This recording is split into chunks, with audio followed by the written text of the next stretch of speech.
BND 블랙컵 한국 대 몽골. 네, 이날 경기에서 나온 한 5가지 이슈들에 대해서 개인적인 생각을 얘기해 보려고 합니다. 네, 철저히 개인적인 생각이고요. 저는 MMA를 잘 모릅니다. 네, 뭐 배우는 것도 복싱만 조금 배웠지 MMA는 전혀 모르기 때문에 그냥 팬으로서 이런 생각이 들었다. 이런 것들을 얘기해 볼까 합니다. 첫 번째가 이제 한국 팀의 탈락. 네. 네, 그리고 이 영상은 당연하게 경기 결과 스포를 포함하고 있기 때문에 스포가 두려우신 분들은 지금이라도 얼른 도망가시기 바래요. 첫 번째가 이제 한국 팀의 탈락, 몽골의 결승 진출이었죠. 사실 너무 안타까웠고 마지막에 막 빅마우스 전 때는 1라운드 본 다음에 잠깐 멈추고 쉬었어야 될 정도로 정말 집중해서 봤는데 그래도 보고 나서 느낀 결론은 뭐였냐면은 몽골에게 자격이 있었다.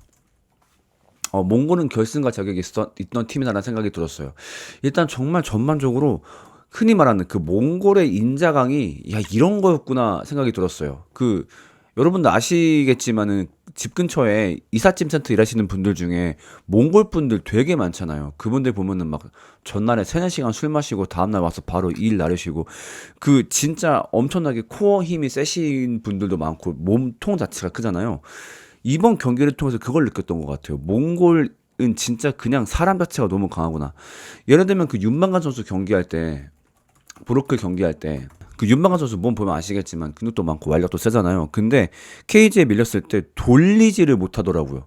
그리고 보르클이 포지션 딱 점유하니까 이걸 이제 수입을 아예 못하더라고요. 정말 힘이 세다. 근데 그런 모습들을 거의 7명의 선수가 거의 보여준 것 같아가지고 이 정도의 국가면은 결승 진출할 만하다 생각이 들었어요. 정말 강했고 네, 사실 모두가 우려한 건 그런 거였죠. 이거 유라시아 이기고 몽골한테 지는 거 아니야? 근데 보통 우리가 이런 말을 할 때 어떤 느낌이었냐면은 유라시아는 강자, 그다음에 몽골은 약팀, 약간 이런 좀 생각으로 이런 말을 했었던 거였는데 근데 지금 생각으로는 만약에 몽골이 유라시아랑 붙었어도 꽤 할만했겠다 생각이 들어요. 약간 그런 느낌이에요. 동아시아의 다게스탄, 이 몽골이 아닌가 하는 생각이 들어요. 그렇다고 다게스탄 애들만한 태클 친 다음에 맨날 머리 바꾸서 밀고 그거 되게 싫었네. 직소랑 다게르 경기 보면서 태클 치고 머리 밀고 태클 치고 머리 밀고 이렇게 하는 것도 아니고 몽골 선수들은 확실하게 정말 제압하는 레슬링을 보여주는 걸 보면서 몽골은 진짜 다르고 결승 갈만했다 생각이 들었어요. 물론 아쉬운 것도 있는데 약간 좀 이거를 긍정적으로 해보자면은 어쩌면 블랙 컴뱃 입장에서는 잘된 일일 수도 있겠다 싶어요.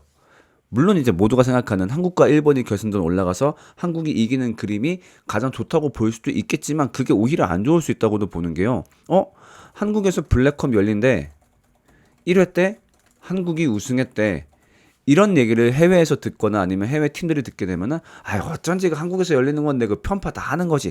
야 거기 가봤자 어차피 편파 판정으로 져. 이렇게 얘기할 수 있었을 텐데 한국이 준결승에서 멈춘 걸 보고서 이거 블랙컵 꽤나 어떤 신뢰할 만한 대회겠다 라는 인식도 심어질 수 있을 것 같고요. 그 다음에 지금 몽골에서 블랙컴뱃의 인기가 심상치 않다고 들었어요. 뭐 몇몇 분들의 얘기를 통해서. 그런 상황에서 다 보셔서 아셨겠지만은 누구야 수부타이가 대통령 훈장까지 받게 되고 나라 전반적으로 블랙컴뱃에 대한 관심이 높은 상태에서 그 와중에 몽골이 결승전에 진출했다. 제가 알기로는 몽골이란 나라가 국제대회에서 그렇게 좋은 성적을 거둔 적이 많이 없는 걸로 알고 있거든요. 어떤 규모 있는 대회에서. 근데 블랙컵 결승전에 몽골이 진출했다라고 한다면은 몽골 내에서 블랙컴뱃의 위상이 엄청나게 높아질 것 같아요. 어쩌면 대한민국 사람들이 블랙컴뱃을 아는 비율보다 몽골 내에서 블랙컴뱃을 아는 비율이 더 높아질 수 있지 않을까 싶을 정도로.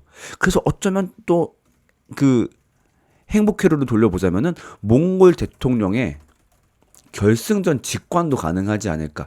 그러면 우리는 몽골이라는 거대한 시장을 얻게 되는 거기 때문에 어찌 보면은 블랙컴뱃이 이번에 한국에 진 것이 블랙컴뱃 전체로 봤을 때는 호재일 수 있다라는 생각도 한번 해보게 됩니다. 다음 두 번째 이슈. 네, 빅마우스.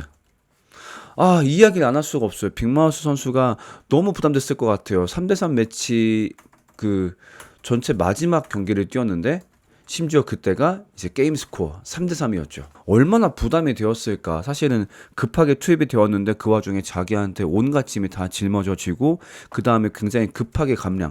심지어 그 전에 어디야 브레이킹 다운 때문에 감량했었는데 또 감량한 거니까 그럼 벌써 몸에도 데미지가 쌓였을 거거든요.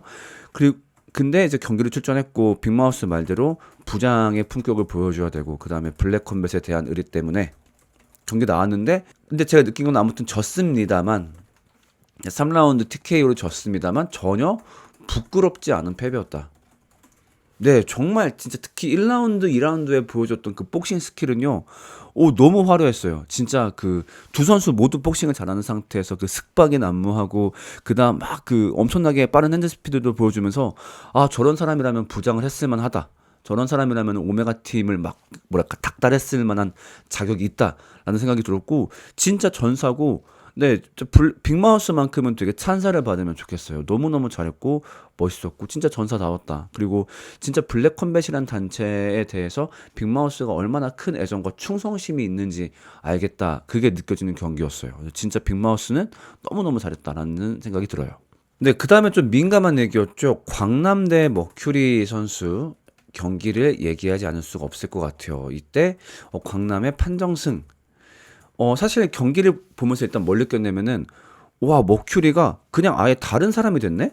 그러니까 보통 우리가 아는 머큐리의 모습은 약간 좀 이제 거칠게 타격을 하는 폼 자세도 엉성하고 이렇게 붕붕 휘두르는 게 머큐리의 모습이었는데 어, 머큐리가 굉장히 정교한 그 앞손을 갖고 온 거죠. 앞손 잽 같은 경우가 광남 선수가 꽤나 가드를 단단하게 했는데도 그 가드 사이로 앞손 잽을 딱딱 찔러놓고 또 앞손 훅도 정확하게 맞추면서 엄청나게 강한 앞손을 들고 온 거예요. 그래서 원래 이렇게 타격을 섬세하게 하는 사람이었나?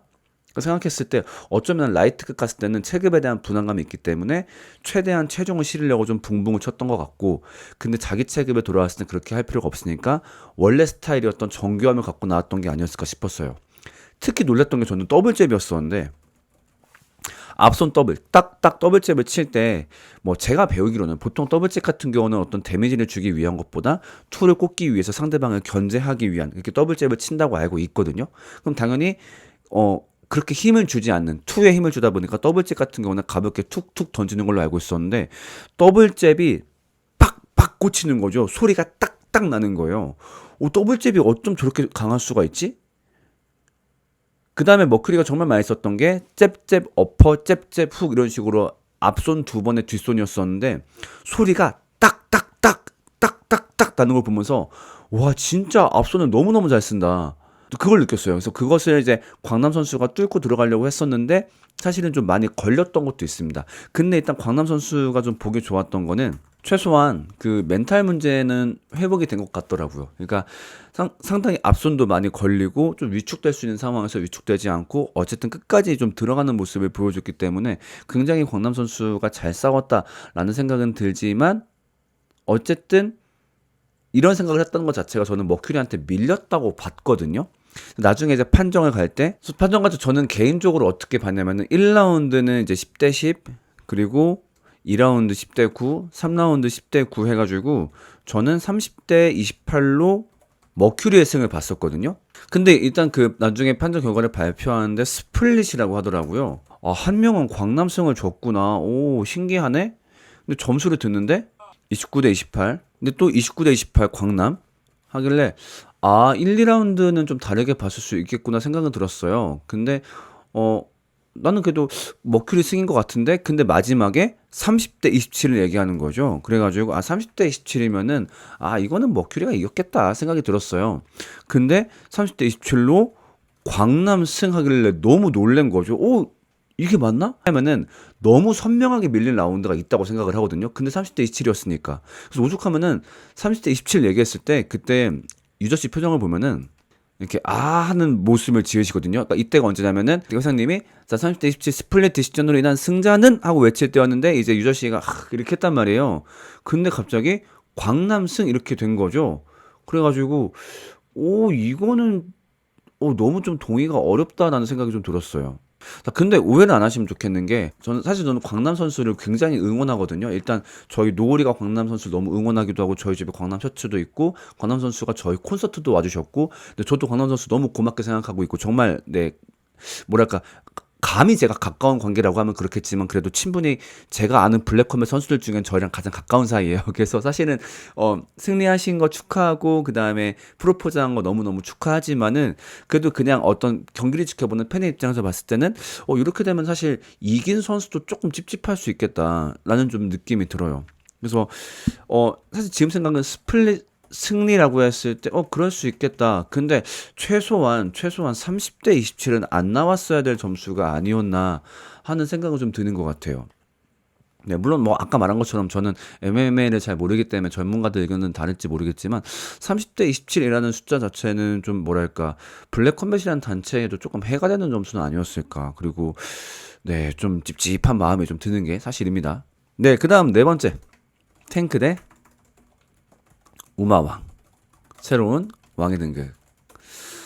이건 이 경기를 제일 기대하면서 봤어요. 특히 이제 그 인베디드 영상에서 너무 기억났던 댓글이 대충 뭐 이런 내용이었던 것 같은데 우마왕이 챔피언 되는 모습을 보고 싶지만 그렇다고 탱크가 챔피언을 내려놓는 모습도 보고 싶지 않다. 네, 그만큼 두 선수한테 너무나 마음이 가는 상황이었기 때문에 와 누가 이겨도 아쉽고 누가 이겨도 신나겠다라는 마음으로 경기를 지켜봤었거든요. 근데 야 굉장히 우마왕이 새로운 전략을 들고 왔어요. 우리가 보통 우마왕 선수의 어떤 손을 많이 집중할 때가 많잖아요. 워낙 펀치가 세다 보니까. 근데 손으로 뭔가를 문제를 해결하기보다는 아예 카프라는 전략을 들고 왔더라고요. 최대한 원거리에서 싸운다. 그래서 손은 그냥 신경 쓰일 정도만 만들어주고 그 다음에 카프를 차주고 상대방이 들어올 것 같으면 빠르게 스텝을 벌려가지고 최대한 절대 잡을 수 없는 네, 그런 거리로 계속 벌어지는 그래서 어쩌다가 좀 거리가 좁혀져서 클린치 상황이 만들어지고 살짝 떨어지면서 그 펀치 연타 거리가 나왔을 때도 우마왕이 최대한 한 그런 것들을 절제하면서 돌아 나오더라고요. 그래서 계속 돌아 나오면서 카프 차고 돌아 나오면서 카프 차고 그 전략을 취했는데 또 이게 또 두 선수가 또 의외의 모습도 보여줬어요. 뭐였냐면은 탱크 선수가 주먹 공방이 있을 때 생각보다 잘 꽂아 넣더라. 그러니까 탱크는 절대 그래플링 원툴이 아니었다. 네, 그리고 또 하나가 탱크 선수의 정신력이 어마어마하다.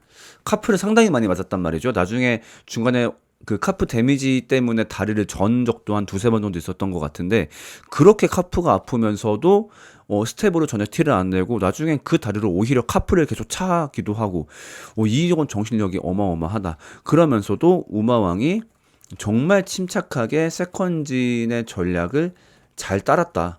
네, 욕심내지 않고 한 방을 노리지 않고 계속 카프를 잘 쳐주고 잘 돌아 나오고 또 무엇보다 그 특유의 완력으로 그 탱크 선수의 그랩 그 클린치를 잘 뜯어내면서 네, 진짜로 우마왕이 탱크 선수를 완벽하게 정말 맞춤 전략을 잘 가지고 왔다 생각이 들었어요. 그래서 우마왕이 챔피언 되고 절규하는 모습을 봤는데 저도 좀 눈물이 났던 것 같아요. 너무너무 축하합니다. 자, 그다음 마지막 다섯 번째. 아레스의 사이코. 아레스의 모습에 대해서 좀 의견이 많이 갈리고 있죠.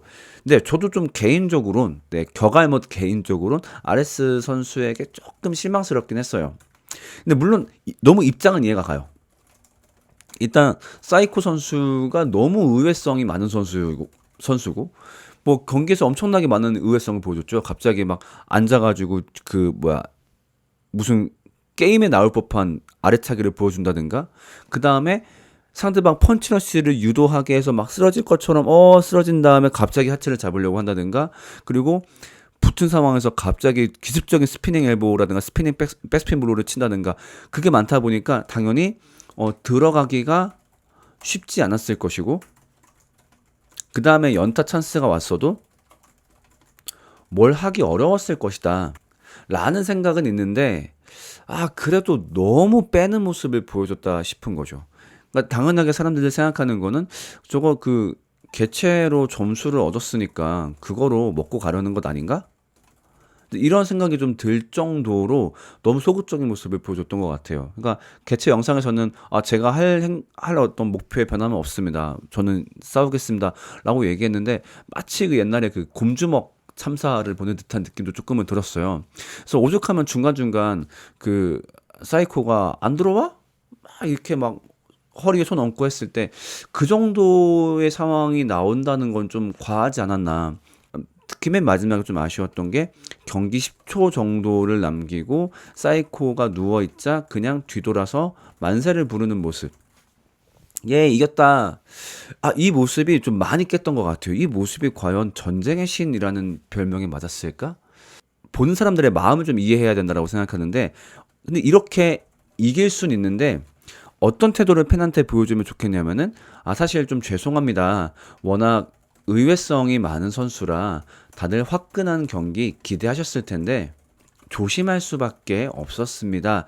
이런 식의 태도를 전반적으로 보여줬으면 좋았을 텐데, 에이, 어쨌든 이겼어! 라고 했을 때 그 모습이 너무 애견스러운 거죠. 전쟁의 신, 아레스, 그 다음에 그 블랙 테이블로 들어올 때부터 너무나 많은 선수들이 아레스를 칭찬했었고, 또 블랙 컴뱃이 너무 프로모션도 잘해줬고, 근데 그 프로모션을 받은 선수의 모습치고는 10초 전에 예 어쨌든 내가 이겼어 내가 잘 안 들어갔지만 이런 모습은 좀 실망스러웠다. 그래서 전략적으로 상황적으로 이해할 수 있는 선택이었지만 그래도 뭔가 아쉬움이 느껴지는 건 어쩔 수 없었다라는 생각이 들었습니다. 네, 네, 이상 블랙컴을 지켜보고 제가 개인적으로 떠오른 5가지 이슈에 대한 생각이었고요. 네, 아까 얘기했지만 MMA를 모르는 격알모 개인의 생각입니다. 여러분 생각은 어떠신가요? 항상 즐거운 게 블랙컴의 경기가 끝나고 나면은 그 낯선 사람들과 재밌게 대화할 수 있는 주제가 생긴 게 너무 재밌더라고요. 네, 반대 의견도 좋고요. 찬성 의견도 좋고요. 여러 가지 의견 남겨주시면요. 한번 즐겁게 대화해보면 좋겠습니다. 안녕.